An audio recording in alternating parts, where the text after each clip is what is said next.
Tonight, we are digging into the crisis in the classroom. State Superintendent Ryan Walters is suing the federal government. Walters wants the government to reimburse Oklahoma for the cost of educating immigrant children. Fox 25's David Chasanoff spoke with Walters this afternoon. David, how much money does he claim our state's owed? Adam Wendy, here at the State Department of Education, Walters claims Oklahoma is owed approximately $474 million. He says now is the time to hold the Biden-Harris administration accountable.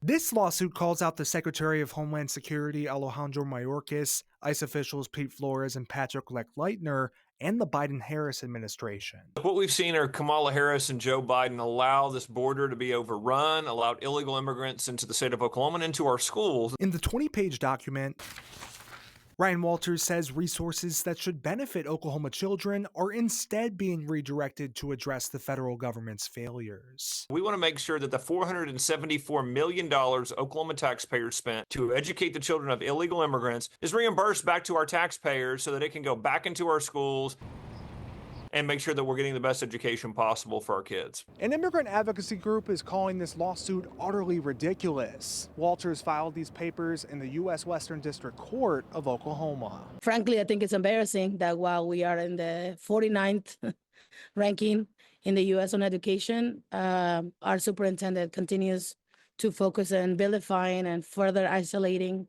immigrant and undocumented students instead of actually doing his job. When asked how he would respond to people who don't like what he's doing, Walters said President-elect Donald Trump has a clear illegal immigration mandate. We're doing all that we can to support President Trump on that agenda. And the first thing is holding those individuals accountable who created this mess for Oklahomans, for Americans. We believe every state in the country should join us in this lawsuit, and we're proud to be the state that's holding Joe Biden and Kamala Harris accountable.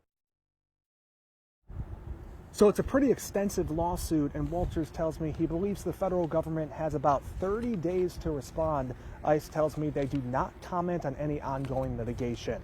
Reporting live in Oklahoma City, David Chasanoff, Fox 25 News.